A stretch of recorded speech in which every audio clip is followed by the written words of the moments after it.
Hey, everybody. Good evening, Mr. President. Let me say a few things before I take your questions. As you know, the Special Counsel released his findings today about their look into my handling of classified documents. I was pleased to see he reached a firm conclusion that no charges should be brought against me in this case. This was an exhaustive investigation going back more than 40 years, even into the 1970s when I was still a new United States Senator. The Special Counsel acknowledged I cooperated completely. I did not throw up any roadblocks. I sought no delays. In fact, I was so determined to give the Special Counsel what he needed, I went forward with a 5-hour in-person interview over 2 days on October the 8th and 9th of last year, even though Israel had just been attacked by Hamas on the 7th and I was very occupied. It was in the middle of handling an international crisis. I was especially pleased to see Special Counsel make clear the stark distinction and difference between this case and Mr. Trump's case. The Special Counsel wrote, and I quote, "Several material distinctions between Mr. Trump's case and Mr. Biden's are clear," continuing to quote, "Most notably, after given multiple chances to return classified documents to avoid prosecution, Mr. Trump allegedly did the opposite. According to the indictment, he not only refused to return the documents for many months, he also obstructed justice by enlisting others to destroy evidence and then to lie about it.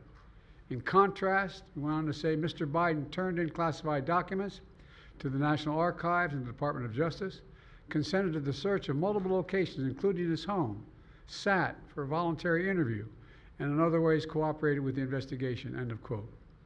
I've seen the headlines since the report was released about my willful retention of documents.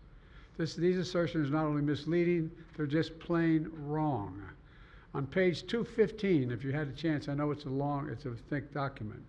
On page 215 of the report of the Special Counsel found the exact opposite. Here's what he wrote. "There is in fact a shortage of evidence that I willfully retained classified materials related to Afghanistan." On page 12, the Special Counsel also wrote, for another documents, "The decision to decline criminal charges was straightforward. The evidence suggests that Mr. Biden did not willfully retain these documents. The evidence said I did not willfully retain these documents. In addition, I know there's some attention paid to some language in the report about my recollection of events. There's even reference that I don't remember when my son died. How in the hell dare he raise that? Frankly, when I was asked the question, I thought to myself, it wasn't any of their damn business. Let me tell you something. Some of you have commented, I wear since the day he died, every single day, the rosary he got from Our Lady of...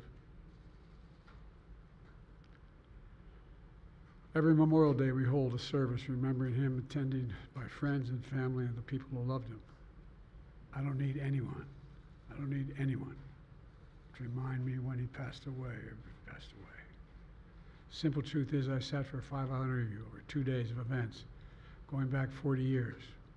At the same time I was managing an international crisis, their task was to make a decision about whether to move forward with charges in this case. That's their decision to make. That's the counsel's decision to make. That's his job. And they decided not to move forward. For any extraneous commentary, they don't know what they're talking about. It has no place in this report. The bottom line is the matter is now closed. I'm going to continue what I've always focused on, my job of being President of the United States of America. Now, thank you, and I'll take some questions. President Biden, something the Special Counsel said in his report is that one of the reasons you were not charged is because, in his description, you are a well-meaning elderly man with a poor memory. I'm well-meaning, and I'm an elderly man, and I know what the hell I'm doing. I've been president, and I put this country back on its feet. I don't need his recommendation. It's totally out. How bad is your memory, and can you continue as president? My memory is so bad I let you speak. That's Do you my feel your memory has gotten worse, Mr. No, look, President?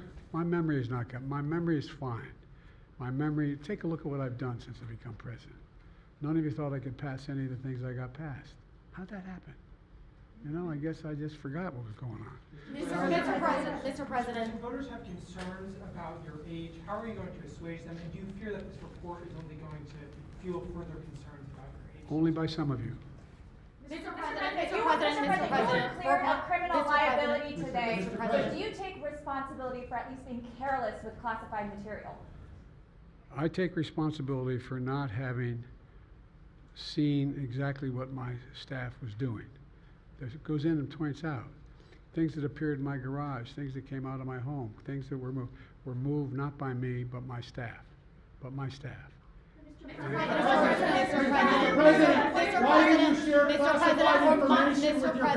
Mr. President, for months when you were asked about your age, you would respond with the words, "Watch me." Watch Many me. American people have been watching, and they have expressed concerns about your age. That is They your s- judgment. they- That is this your according judgment. to public That is polling. not They the expressed judgment of the concerns- press. They expressed concerns about your mental acuity. They say that you are too old. Mr. President, in December, you told me that you believe there are many other Democrats who could defeat Donald Trump. So why does it have to be you now? What is your Because answer to I'm the that most question? qualified person in this country to be president of the United States and finish the job I started. Do you believe that? Mr. President, why are you confusing the names of world leaders? I did not share classified information. I did not share it. With your ghostwriter. With my ghostwriter, I did not. Guarantee you did not. But What the the, special counsel said- well, no, he did not say that. Okay. He did not say that. Mr. President. Well, let me answer your question. The fact of the matter is, what I didn't want repeated, I didn't want him to know, and I didn't read it to him, was I had written a long memorandum to President Obama why we should not be in Afghanistan. And I was multiple pages. And so what I was referring to, I said classified, I should have said should be private because it was a contact between the president and the vice president as to what was going on. That's what he was referring to. It was not classified information in that document. That was not classified.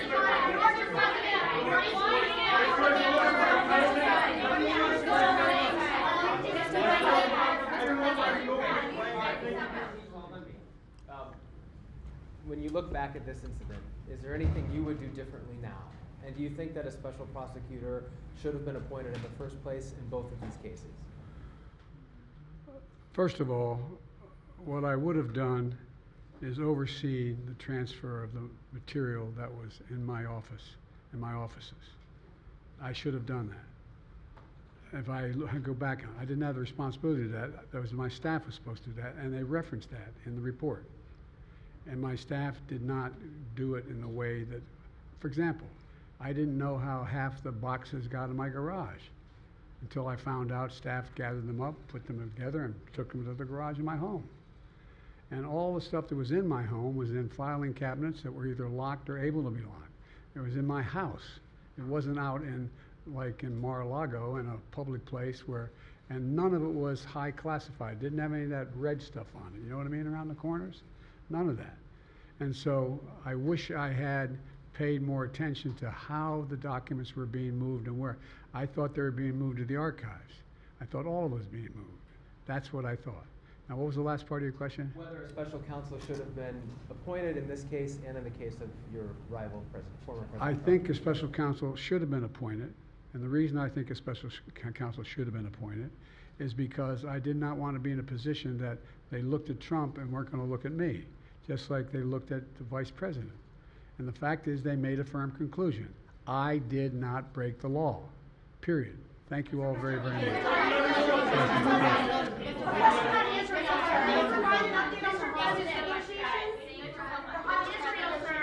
Netanyahu says that he has ordered the IDF. Hostage negotiation, look.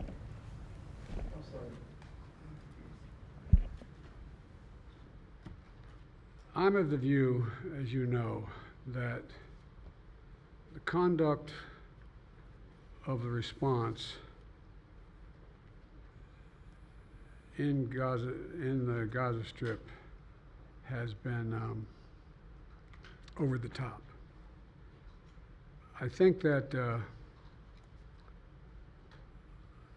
as you know, initially, the president of Mexico, Sisi, did not want to open up the gate to allow humanitarian material to get in. I talked to him. I convinced him to open the gate. I talked to Bibi to open the gate on the Israeli side. I've been pushing really hard to get humanitarian assistance into Gaza. There are a lot of innocent people who are starving, a lot of innocent people who are in trouble and dying, and it's got to stop, number one. Number two, I was also in a position that I'm the guy that made the case that we have to do much more to increase the amount of material going in, including fuel, including other items. I've been on the phone with the Qataris, I've been on the phone with the Egyptians, I've been on the phone with the Saudis to get as much aid as we possibly can into Gaza. There are innocent people, innocent women and children who are also in badly need of help. And so that's what we're pushing. And I'm pushing very hard now to deal with this hostage ceasefire because, I've been working tirelessly in this deal. How can I say this without revealing it? To lead to a sustained pause in the fighting, in the actions taking place in the Gaza Strip. And because I think if we can get the delay for that, the initial delay, I think that we would be able to extend that so that we could increase the prospect that this fighting in Gaza changes. There's also negotiations. You may recall, in the very beginning, right before Hamas attacked, I was in contact with the Saudis and others to work out a deal where they would recognize Israel's right to exist, make them part of the Middle East, recognize them fully in return for certain things that the United States would commit to do. And the commitment that we were proposing to do related to two items. I'm not going to go in detail, but one of them was to deal with the protection against their arch enemy to the northwest, northeast, I should say. The second one, by providing ammunition and material for them to defend themselves. Coincidentally, that's the time frame when this broke out. I have no proof what I'm about to say, but it's not unreasonable to suspect that the Hamas understood what was about to take place and wanted to break it up before it happened.